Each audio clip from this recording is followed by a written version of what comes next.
This is Transqat, a safe space to stand. Transgender issues, queer people, respectful conversations. I'm host Clare McCarthy. Welcome to Transqat.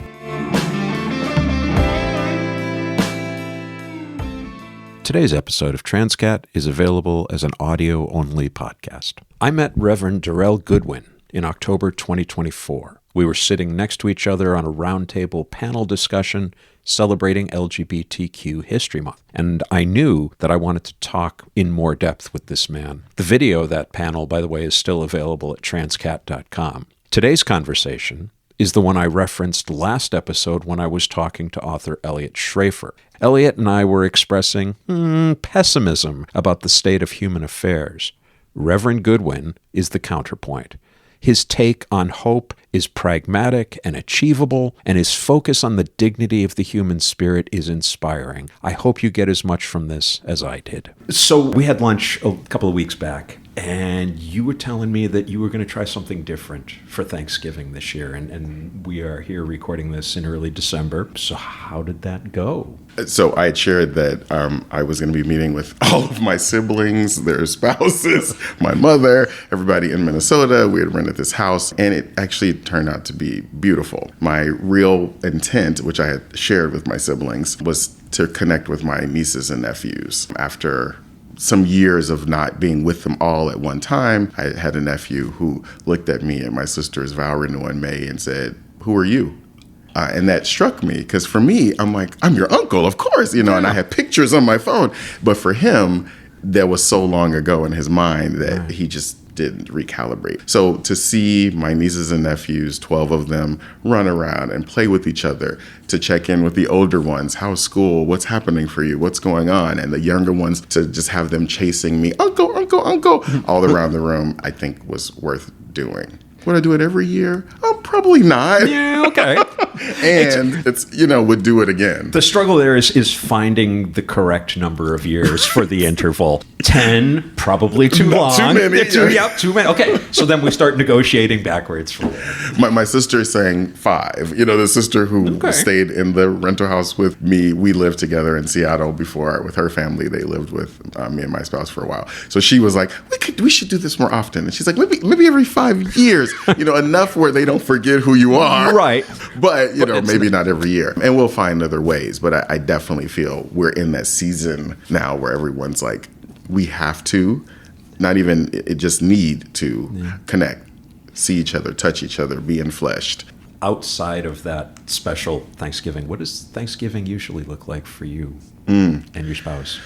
So, that's I would say I want to be the leader of the Friendsgiving. I was a local church pastor in Seattle, and Seattle's a transitory place. A lot of people come there for Microsoft or Boeing or one of those companies. They come and do something for a few years and then they're out. And so I found a lot of people who were at my congregation were there without family. Real friends, connections, maybe some people at work, but not embodied at home or anything like that. So I'm used to hosting Friendsgiving where there's probably 30 plus people and people are bringing foods from their traditions. So it's a potluck. Kind of a thing. I mean, I do the main things because, not everybody does the right turkey or the ham or the mashed. So, people jokingly say, you're having a potluck, but you've actually provided all of the real things. Correct. I like the understanding that were I to be invited to that, I would be somehow judged on the quality of what I was providing. You could bring chips and salsa. She put sausage in her stuffing. What is wrong with her? People are like, I mean, I've seen all kinds of things at those Friendsgivings. Like, I never even knew that was pot. I'll give you a free one. Oyster dressing. Never heard of it. Didn't grow up with it, but had it a couple of years ago because someone brought it. And people were like, never saw that. But people tried it and it was fine. It was all right. Or marshmallows on top of your sweet potatoes. Sorry, no. Didn't grow up in it, but I've seen it and now I've tried it. Yeah, I know that's a Southern thing. And no, sorry. Sweet potatoes, they call them sweet potatoes because they're already sweet. You don't need the marshmallows. No need to add stuff. I spent this Thanksgiving, a friend invited me over for, we didn't even call it a Friendsgiving. It was just dinner with her and her husband and a colleague of theirs. And we had lasagna. And the conversation was great. The company was amazing. Wendy, if you're listening, thank you.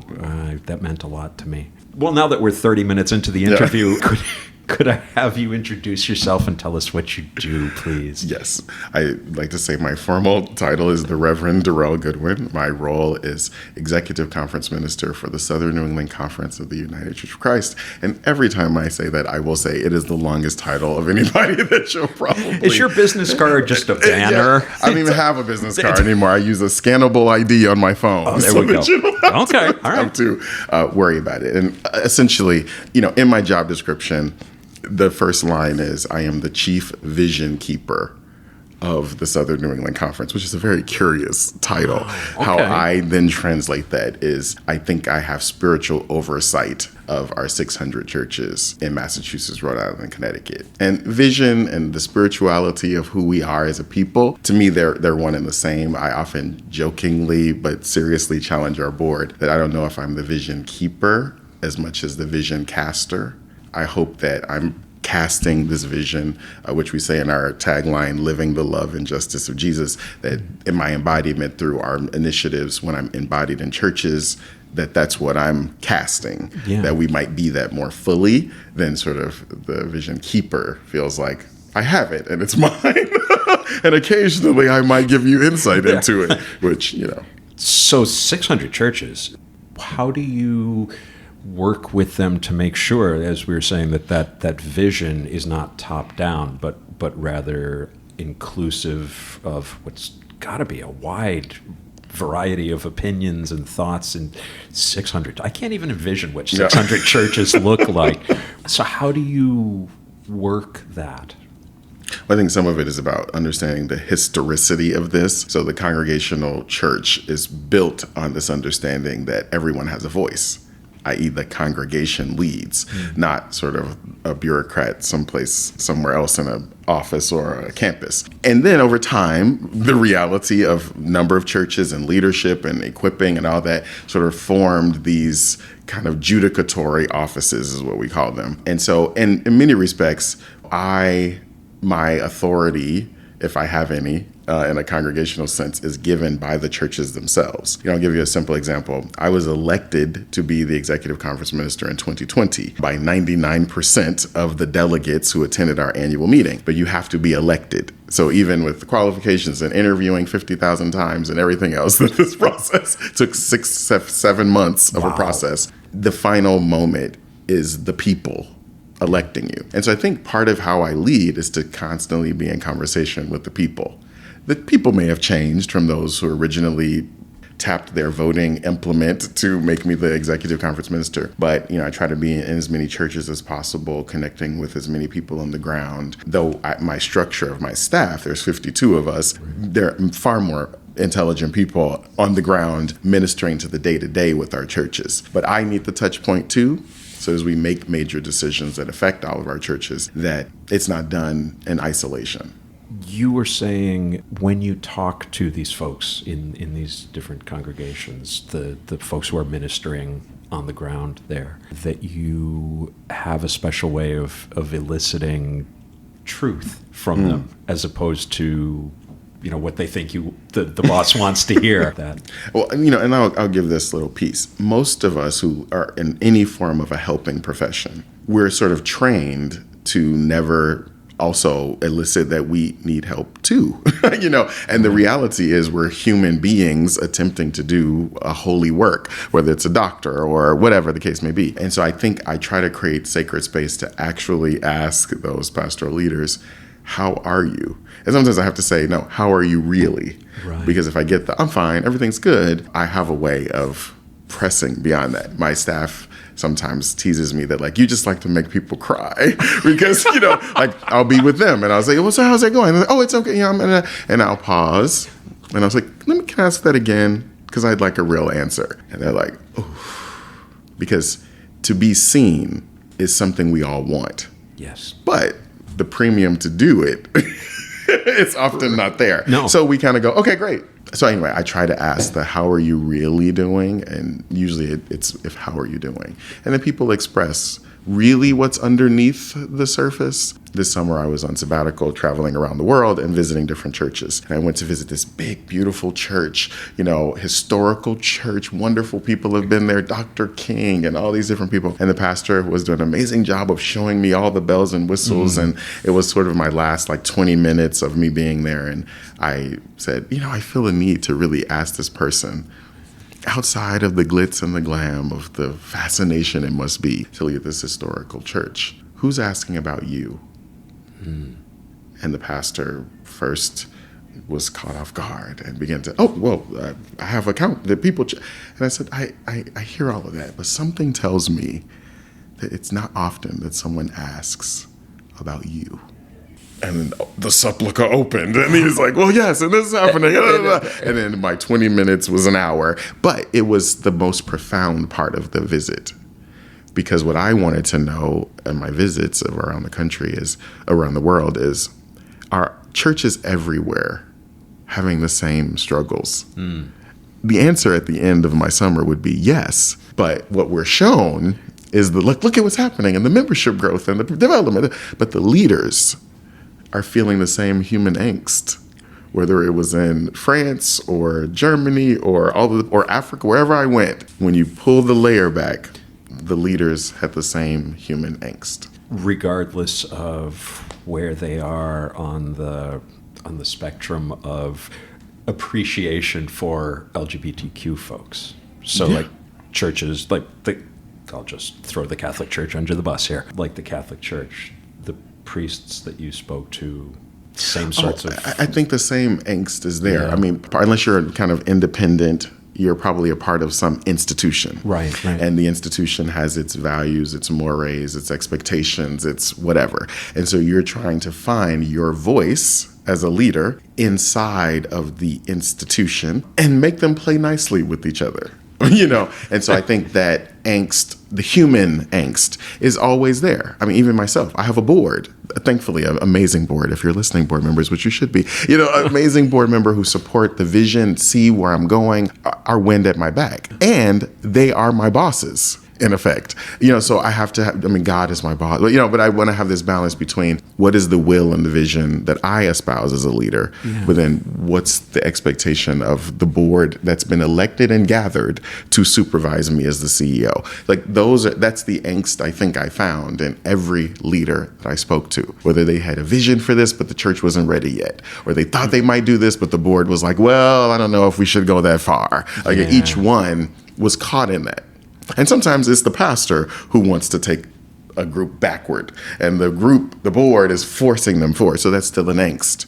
They want to be more, conservative, but the church is far more progressive beyond where they are. One of the things that I don't know if this is a problem for you, but we've been talking for a little bit now, and a lot of it has been about the organizational, the administrative. Everything you're doing, one assumes, starts with your relationship with God.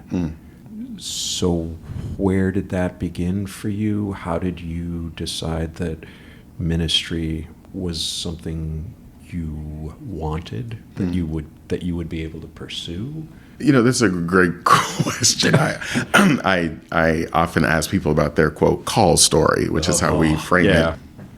I often wrestle when I've written about this and different things about whether or not I chose this or it was chosen for me. I was a little kid. My grandmother just told a story over Thanksgiving where I was about 5 and she had to cover my mouth at church because every time the preacher got up to preach, I also got up to preach. And so she had to be like, Darrell, she's like, I never imagine having to silence a kid in church, but I had to quiet you because you were like, I have my own sermon, So I feel like it's a little bit of a weird blend. I mean, I don't know a time where I didn't have these spiritual yearnings or desires. Now, I probably articulated it the first time when I was about 15. And even when I did that, my pastor at the time went, I was waiting on you to say something. I was 15. And he was like, yeah, we've known this since you were a little boy. I just didn't know when. I mean, and it was the same church that my grandmother was silencing me at because I was trying to preach when he was preaching. So he was like, yeah, we've kind of all known So this. he had several clues. Yes, he's like, we were just waiting on you. I can't explain it. It's always sort of been there. I mean, my explaining would be like, the Holy Spirit, of course, called me to do this. Yeah. But I think it really was a spiritual thing. When my family went to the mall on the weekends, which was a regularly occurring thing growing up, when I got old enough to be alone, I stayed home and wrote sermons. Wow. And, my family would come home and I'd ask my grandmother, like, can I share with you my little sermon? I was going to say, did you get to perform it? And so she would listen to it and she was always very gracious. Grandma. And she'd be like, well, maybe you don't want to say that, but you could say this. So I had notebooks of all of these little, sermons that a 13-year-old was writing at home. And then Lord bless when she bought me a tape recorder. Oh, then. Yeah, that shows a little bit about age. Wasn't on my phone, friends. I had the little cassette in the tape recorder. We'll put in the show notes for those of you who are a little confused about what that means. There was a time when you had to rewind to the exact spot in order to record again. So it's ingrained and has been since childhood. Give me an adjective and or a noun and or a verb that describes your relationship with your God. Or is it not that personified? I mean, is it just... Well, it's probably more in an image. Okay. And I wrestle with this a lot because of how we engage children in faith. Yeah. So when I was a little kid, somehow, some way, I don't know if my grandmother did it, a church did it, someone gave me a Bible. And it's a stereotypical image of Jesus that we could probably find on any Google, whatever. And Jesus is sort of standing at this door and knocking. And that is literally how I personify God in my life. God is always standing at the door and saying, can I come in? Can I talk to you about that? Can I be with you on that? Can I walk with you on that? It's never, I'm here, I'm God, I'm in charge. It's always that knock. And so if you want to go back to the call thing, I feel like that little 5-year-old boy was getting a knock and I wanted to preach about it. Or the way in which I see people and ask, how are you really? I feel for me, it is God knocking at my heart that makes me see something in them that I'm like, no, what's really happening? Because something else might be there. I don't imagine it's of my own volition. Sometimes it's random. I sat next to people on a plane and felt something's happening in this woman's life and turn to her and say, I know you don't know me, but is there something you want to talk about? This person's like, yes, actually. And to me, it's that knock. And so that's my imagery of God. God is standing at the proverbial doors of all of our hearts and knocking. Now, based on the tradition you're in, the door is kicked in and you're forced and it's violent and it's not kind and you feel terrified. That's never been my image of God. Yeah. Since I was a little boy on that cover of that book, it's been a knock. Well, that's part of the lexicon of a number of religions, right? The fear of God, the wrath of God, the smiting, the whole smiting thing. I'm not sure God has time for smiting. I think on the great God to-do list, maybe smiting is not in the top 10. Yeah, it's like, I describe it as the Santa Claus God that many of us grew up with. God is bored. So sitting up, keeping a laundry list of like, this is what Clare has done this week. And I think what we don't understand is that imagery also limits our justice focus. It limits our inclusive focus. It limits who can sit at our table. Because to be blunt, if your God is petty, so will you be. Right. If your God is so stringent in worrying about what bathroom someone goes to, then you will be that person. Right. Whereas this other image of God who wants to commune and dialogue with you and is blessed by your agency, that's a totally different thing. And so if God is blessing my agency to discern and decide, I want to be here with you today, then God also might bless someone else's agency to live their full truth and who they were created to be. Both exist. And I think that's the struggle. We don't understand how our theological understandings limit things like even what we hope for and in. That image, that Santa Claus God, it's going to make your hope matrix fairly small because violence is all around you and it's coming from the divine being of your creation. I love the notion of God asking, can I walk with you? That God would be someone who would want to listen to me, not in a laundry list kind of way of, please let my little league team win. But the real substantive, where, I mean, I was closeted for 55 years, and that would have been a great image to have, to think, okay, I can tell this person this, and I can listen in return, and there won't be immediate judgments. I love that image. Well, that's kind of my job. I want to make sure as many people have it as possible. Yeah.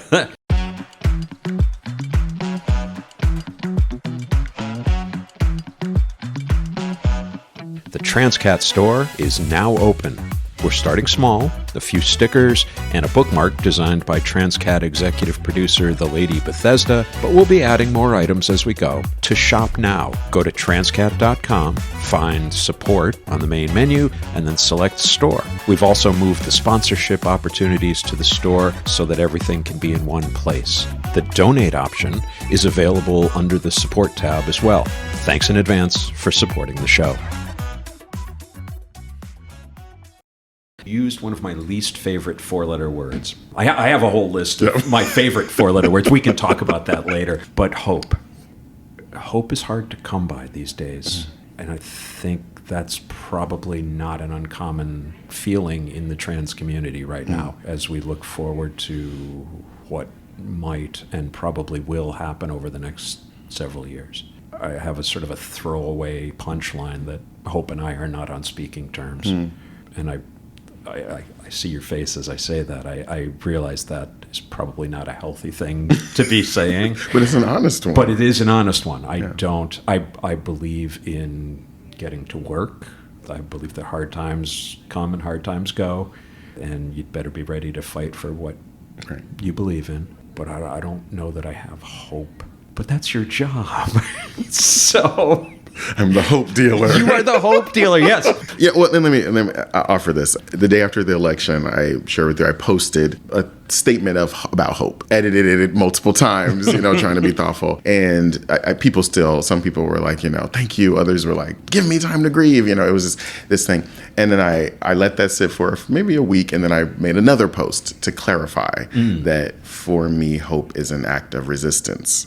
I don't hope because I want to, or because I even see the exact understanding of what's to occur, but it is an act of resistance. I feel like, in 2020, I made a video to the conference I was working for at the time in the heartland of America, and I said, my hope is not in the policies, my hope is not in our elected officials, my hope is in you.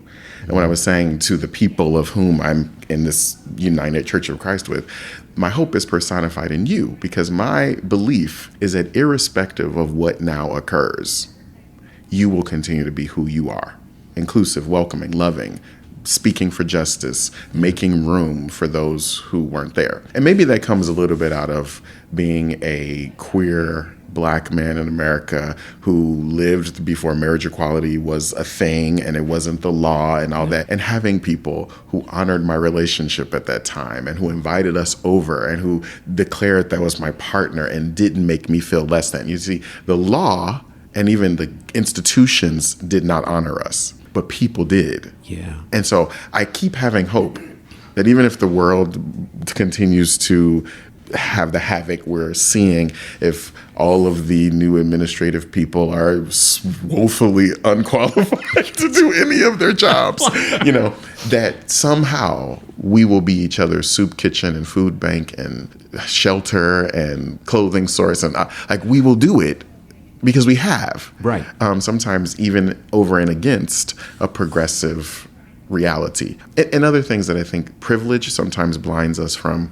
In 2016, as a Black man in America, I daily am aware that I might not make it home. In 2021, at Inauguration Day, I was aware that if I leave my house, I may not make it home.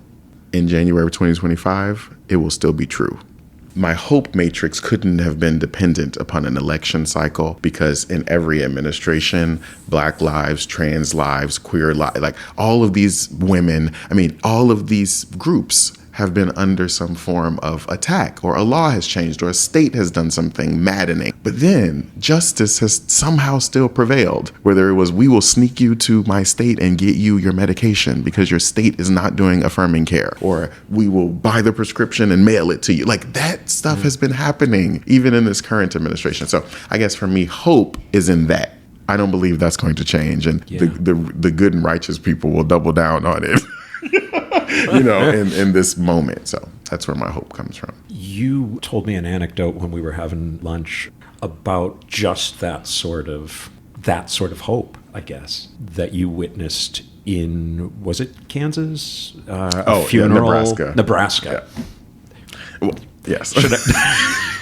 People in both Nebraska and Kansas, yes. I apologize. I made a face that's never mind. Don't worry. So I lived in Omaha, Nebraska, and every friend, particularly my coastal friends, they'd be like, "How's Oklahoma?" every single time, and I'm like, "Okay, Omaha is a city, Oklahoma is a state." But people always, "How's Oklahoma?" And it just came out so nicely. Like, of course I know you live in Oklahoma. So I was sharing a story about, here I am working for the United Church of Christ, serving the states of Iowa, Nebraska, South Dakota, and I'm told, a pastor, her spouse died, and I need to go to the funeral.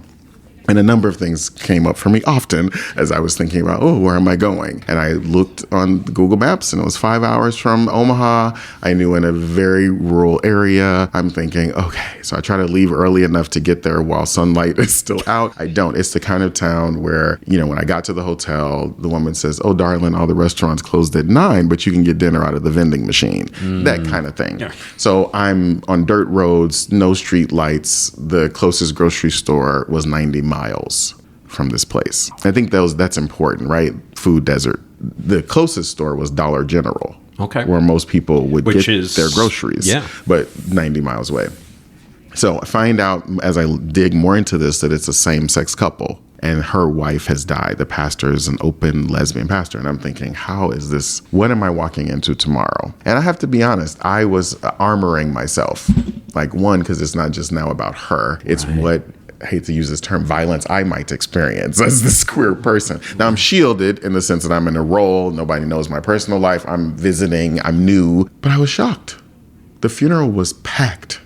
It was overflowing with people. And it was the literal cowboys. I have to say that for people because it's like not what we see on TV, but like people who call themselves cowboys because they are the boys who deal with the cows.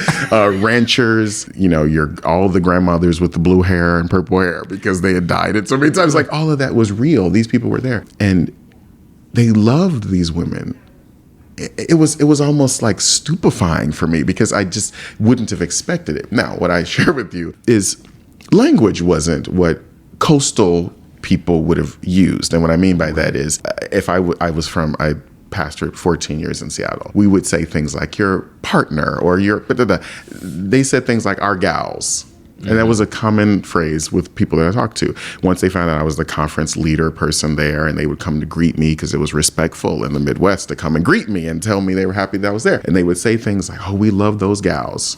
Those gals are great." They never said, "Oh, her wife died. We lost one of our gals." Like, it just was this phraseology that I knew made sense in their context. They gave examples, like one farmer shared with me, or maybe rancher, please forgive me, farmers, cowboys, ranchers. I'm still confused about what each individual thing is. But I was going to have a handout. I need one because I'm still lost. I'm still lost. But anyway, shared that the cattle were sick and that this gal came over and prayed for their livestock. And that in his theology, the cows got better. And he's like, "I will never forget that she did that. She came in the middle of the night and was with us when our cattle weren't well." And now cattle is their livelihood. It's how they make it. So this lesbian couple met them in the realness of their lives. And so they met them. For me, I have hope in that, right? Because on the coast, we would have had the right language. We would have had the right phraseology. But as I shared with you, I don't know if people would have come to her funeral. We've been busy. We have other things going on. It just wasn't the right timing. But everyone left their farms that day. Everyone left what they should have, could have been purposed to do. People who weren't even members of her church. People drove miles because they had heard about these gals and what they did and how important they were. And they showed up. And a freebie. So after the funeral, I went to have lunch at the only restaurant in town. And I'm overhand. I wish I was making this up because it was this profound. I was sitting at a table where one of those, he had the cowboy hat on. So maybe he was a cowboy, maybe he's a rancher, but he's with his maybe grandson. And he's talking about like, well, why isn't she coming home? And the boy's saying, oh, Dad, you know why Julia's not coming home. He's like, no, say it to me plainly. Why isn't she coming home? And he says, well, because she has her friend and she doesn't want to feel comfortable here. And the dad looks and because of her friend. And he says, well, which in our translation was her partner, girlfriend, whatever. And the dad says, let me ask you a question. Does the friend eat? And the young man's like, well, Dad, obviously she eats. Like, because the son is probably thinking, what an ignorant question. Yeah. Like you're being, and the dad says, okay. So, and does she sit? Like she sits at a table to eat? And she's like, yes, Dad. And he's like, well, then there's a seat at the table and there'll be a plate. So that girl needs to come on home. Bring her friend. Why isn't she coming? Nobody's going to prevent that girl from getting a plate and having a seat. And I'm, again, because it was raw. I mean, the son was probably coastal. Like, yeah, right. Dad, I mean, you have to understand they're a lesbian couple and da-da-da-da. And the rancher is like, she eats and she's her friend and we have a seat and a plate. Bring her home. You are welcome at the table. Oh my God. See, and that's the tension, right? He didn't say the words, she's welcome here, which is what we want to hear in a more progressive, socially just perspective. He didn't. Mm-hmm. But he said what was probably far more profound. She has a plate and she has a seat. I can tell you if I want to get teary about moments of justice, the people who've profoundly told me how you're beautifully welcome and I love you and your husband and da-da-da-da. Yeah, it's nice. I appreciate it. But I want somebody to say, I'm getting emotional about it now, you have a plate and you have a seat. In some ways, the statement normalized the diversity of human experience. The progressive language keeps me as the other. We understand that you're this. And you're welcome as that, but you're not really a part of the whole. In Nebraska, that she's a woman who eats and has a seat and she's with this person. Great. And I'm like, it just causes a different shift because I realize I'm very imbued with language of inclusion and everything. And I have but I don't know if it's my heart. Right. And I think that's the tension. I said to you, I feel the coastal groupings. We have the language. We have the head inclusive understanding. I don't know if it's trickled down to our heart. Those people have the heart. I don't know if they have the head part yet. Right. Right. But one of the things we're seeing is corporate abandonment of DEI programs. And some of that is just the political maneuverings, but I think some of it is that there are rational, reasonable people who are tired of being told this, and this are the things you need to improve upon. Mm-hmm. And if they were to be able to feel that they weren't being forced into a coastal vocabulary, mm-hmm. that they would have the heart to say, I don't really want to talk about that trans thing, but you have a plate and you have a seat. And I'll only speak for myself. I tend to forget that. You're sitting across from the table. I get misgendered all day, every day, and that's understandable. But it does engender in me a certain defensiveness and not hope, because I don't hope, a wish perhaps that I looked more stereotypically feminine so that would stop happening. And as soon as I start getting defensive, it's harder to get to me. Yeah. And I think in that story you told, the father who wanted people at his table was able to set all that aside and just say, no, there's no reason to be defensive. I'm sure inherent in that was, don't come in here and start preaching. Yeah, But person to person, of course you're welcome. Yeah, and I wonder about, I want to go back to something you said. So for me, I want to also name, hope is a wish. Like, for me, I am wishing these things. This is one of my favorite scriptures because a preacher, very stereotypical, come and bring that up, is Hebrews 11:1. Faith is the substance of things hoped for, the evidence of things not seen. Okay. It's literally naming that you often hope because you can't see, not to use ableist language, but you don't have the ability to even manifest it. It's like, I hope that one day I will be able to be Reverend Darrell Goodwin. Today, I am Reverend Darrell Goodwin, the first African-American queer executive conference minister of the Southern New England Conference. And that's great, but it's also a qualifier. I have to name who I am because in 400 years, there hasn't been a me. So when people celebrate it, it's also sometimes a dig for me because I'm like, God, it took 400 years for this. So it's a tongue-in-cheek thing. So yes, the seat at the table, oddly enough, as a queer person of color, I want to one day just say, Darrell and his husband have a seat and they got a plate. Because to then be othered, well, Darrell's husband's coming because, they're gay. It just, to me, that feels like I become, right. I don't know. So I think it's like the balance. I don't want to dismiss everyone's journey. And at the same time, I think at the end of the day, everyone wants to just be like, can I be Clare? Yeah. Would that be all right? Yeah, I mean, and not to, again, that doesn't diminish your identity, but I don't know if every day, all day, part of the defensive and needing to explain is because people are going to superimpose their understandings. If everyone walked through the day saying, hey, Clare, good to see you, Clare, glad you're here, Clare. What a breath. I remember when I came out, one of my sisters asked, well, why do you have to say you're a trans woman?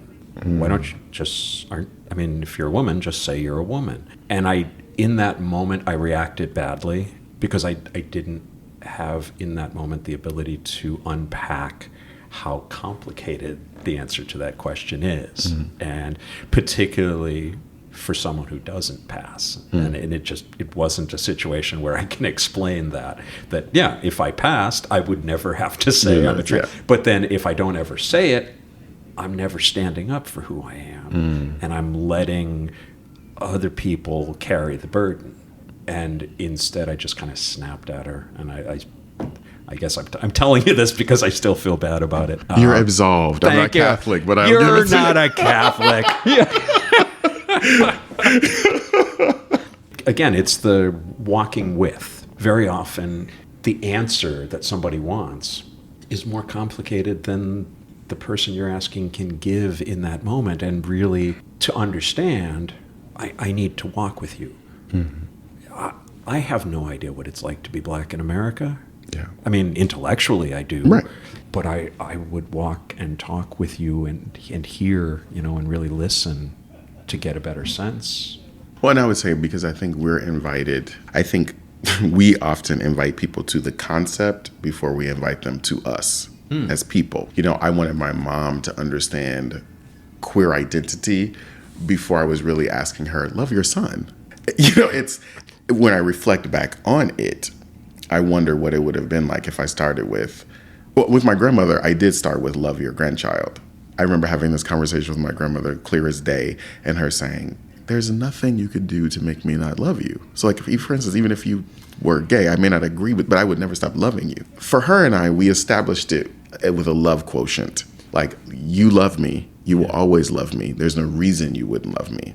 Now, this is my boyfriend who was at dinner last week, versus accept me as a gay person. Because I don't know. So she would have immediately intellectually dealt with the concept, but I would have been somewhat removed from it. And I wonder about recentering ourselves. One of the things I was talking to you about with Hope is driving on the highway and seeing this conceptual sign that tells you choose heaven or hell and dial 183, whatever. I won't say the rest because I hate for anybody to call it unless you're calling to prank it. And so I called my team and I'm like, we need that. I want a Hope sign. But for me, it was about the unfortunate theological understanding of that is it's a concept of heaven or hell. It doesn't matter who the people are who are driving to see it. So that sign doesn't care about injury. It doesn't care about religious baggage. It doesn't care about how hell has been used as a tool to hurt. None of that. It's a concept that's thrown out there and wound. So I wanted, if we have this thing, Find Hope Now in the Southern New England Conference, centering around, can people find hope? But really it's, can they wish to experience a church that isn't going to put a heaven or hell sign up, right? I think same identity, all these kind of things. I don't want you to separate my African-American identity, because if you put that away, then we're going to ignore a lot of bad things that will happen to me as a result. but I do want you to fall in love with Darrell. I mean, with consent and all that, Right. We are in a public library. But, then knowing me will actually do the second thing that you said. It will make you more curious about what's his experience like. What is that? God, how do we make this work for him? Which then makes me wonder, well, then how do I make this work for her with you? Like, it's when I left our lunch meeting, I will admit I had a question of myself later during the Thanksgiving holiday about why I never thought about you being trans again. It never came up. It wasn't even a, so then I started feeling guilt and bad about that. Like, oh no, you have to send, that's Claire's identity. And why was it, But I never even thought about it. It was Claire. Oh, I had this great conversation with Claire. I met this person, Claire. We had the great, again, because I want to be social justice and aware. And I was like, oh no, I don't want to descend to your identity. But what I encountered was you, Claire, the human being who also is trans. So I think, anyway, the order, the chicken or the egg, I don't know, but I just wonder if, because in progressive space, we want to make sure you know all the language first, right? But we don't actually introduce you to the humanity of the people who the labels apply to, that there's always a disconnect. It can be, I won't say it is, but it can be reductive. For me, finding the label that worked, that the realization that there was a label for someone like me was life-saving. But it can be constrictive. It can be reductive. And I like, as a grammar teacher, I liked the sentence, used the relative clause, right? It's Claire, comma, who is trans. It's Claire, comma, who is a classicist. It's Claire who loves MCU movies. It's reductive to look at me and say, you're trans, and that's all. That's either all there is to you, or that's the top of that's the spear point. Yeah. In the same way that there are so many, I'll use the word identities, that go into any of us. And I think, unfortunately, I use the example of, I started pastoring a new church, which was predominantly white, and we had a food ministry every Thursday night. Fed about 200 people. It was, a gift to the community and needed in that community. And at different periods, they would do thematic meals. So, new pastor, it's February, and they're going to do a Black History meal. So the woman in announcements is announcing what they're going to have on the menu, as she often did for a themed meal. So it wasn't unique to me, it was like, right. At least I thought. So she's listing like, oh, it's Black History Month, so we're going to have soul food. And unconsciously, because I don't think she did intentionally, she turns to me and says, Pastor, this month we're going to have some of your favorite food, and starts to list foods that she assumes are my favorite, some of which were not, right? I don't like greens. I don't like sweet potato, all these things. My family's like, who are you and where'd you come from? But anyway, in the moment, I realized, bless her soul, she couldn't see me. She saw the personification of what she thought was a Black person in this country. So I wasn't her pastor, Darrell, who happens to be her pastor, who happens to be Black. I was, we have a Black man here. He must eat those foods. So let me tell him we have them. So those are the places where I feel like then the identity becomes proscriptive and prescriptive of the interaction. And then that's what causes people to be like, I don't know how to talk to you. I don't know how to interact. I don't know. And I keep going back to, do you eat and do you want a plate? Because at the end of the day, if she knew me, if she gotten to know me, she would have known, like, no, girl, I'm not eating that.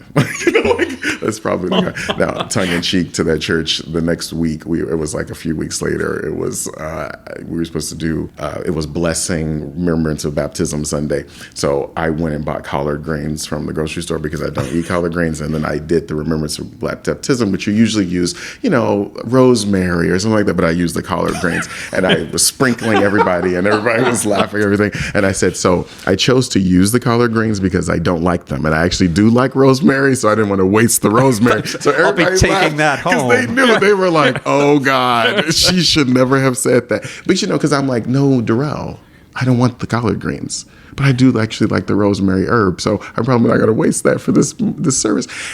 That's what I mean. Yeah. Encounter is totally different than, but I know your label, so I now know how to interact with you, and I'll make sure that I use appropriate language to not offend you, but I don't know you. Well, that very concept of using appropriate language presupposes that based on whatever exposure you've had to trans issues, you know what's good for me. If you are trans, therefore X, Y, and Z, and like, well, that's might be the mean truth, the aggregate truth, but why not? It's a callback to your earlier comment. Why not walk with me and listen? Yeah. I used to do this series during the pandemic called God Talks, and I was interviewing a trans woman on that show. And I was saying, can you give me some insight in how could churches become more welcoming? And she laughed. But it was like a deep laugh that I was thinking, it's such a fascinating moment to laugh, but thankfully it was live filmed. So it was people weren't. And she said, why I laugh is if God is the creator of all things, how dare a church think that you need to welcome me in a place that's supposed to be God's proverbial house? Like, isn't that what you all say? Like, this is God's house, whether you're Jewish or Christian or whatever. Right. This is God's house or whatever. So how dare you welcome me into my creator's place? I don't need that. I'm inherently welcome because I was created. When I say that as a progressive Christian, I was like a flood came in because I had never thought about, like, even in my do good thing, how actually we were creating a system and a structure of something, like we have to work at making sure we're welcoming to you. But I loved it. I'm inherently welcome. So if this is about welcome, then it's you.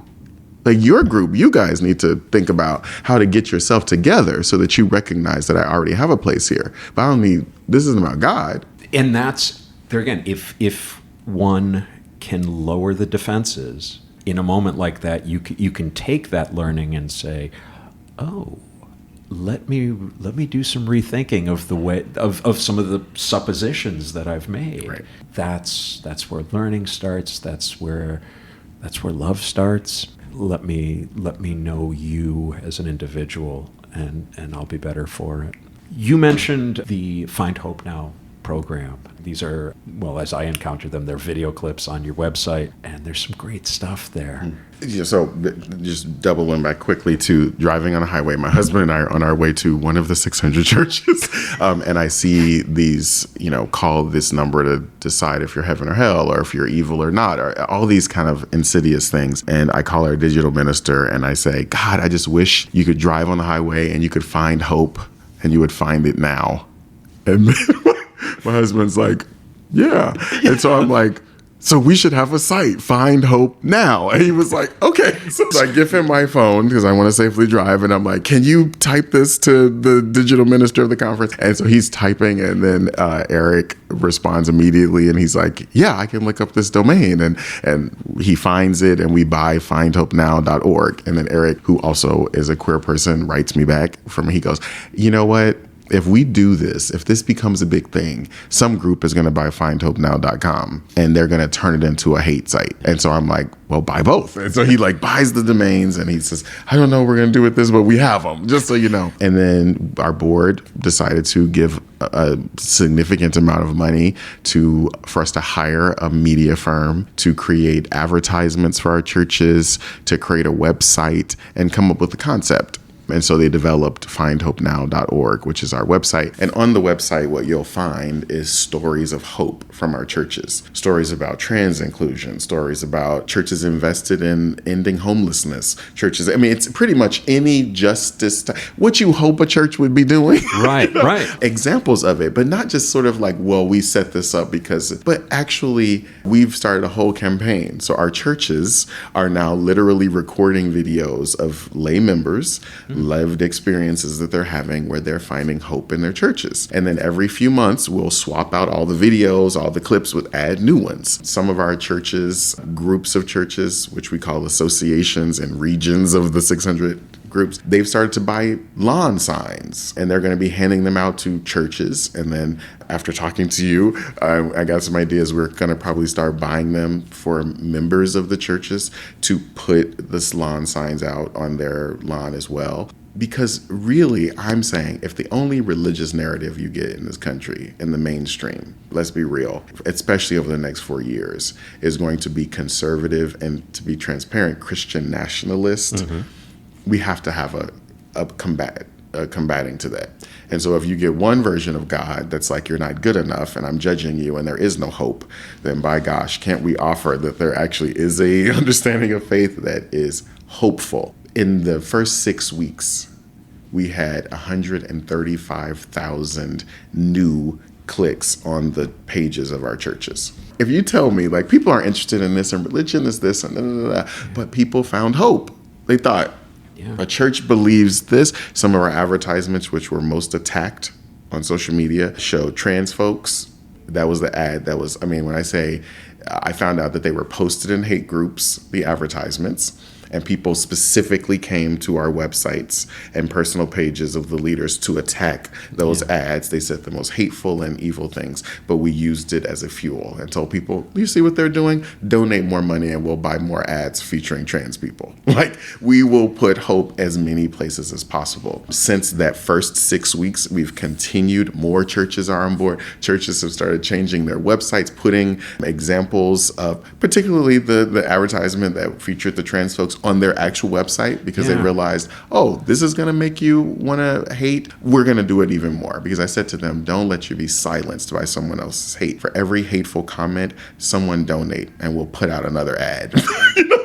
And it's been amazing. Our churches, one of our board members, who happens to actually be a trans leader, called me from the hospital. And I called them to check on them because they were in the hospital. And they're like, oh, no, I'm fine. I'll be okay.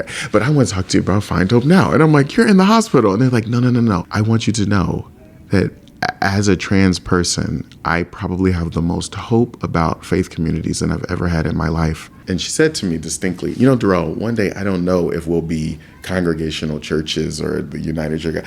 She's like, in this region, we might just become hope churches. And when you ask somebody, where do you go to church?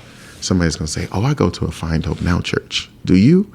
And the person goes, oh, what's that? And it's like, well, does your church have hope around trans inclusion, LGBT inclusion, around making sure people have food insecurities ministered to, racial justice, environment? And the person goes, what? And you're like, yeah, that's a Find Hope Now church. Yeah. You should find one. And not ancillary concerns, but right at the core of what we are, what we do.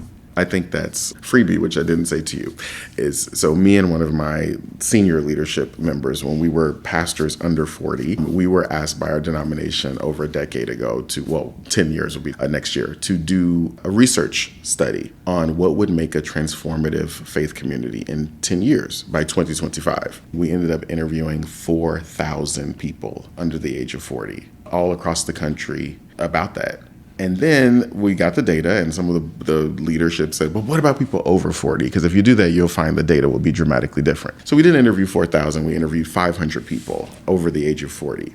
And we had a statistician come to look at all the data. And she came back to us and said, there is no statistically significant difference between what they wrote. Okay, so I stood up in my seat, because even I thought, they might be different, different generations. And they listed probably about 5 things.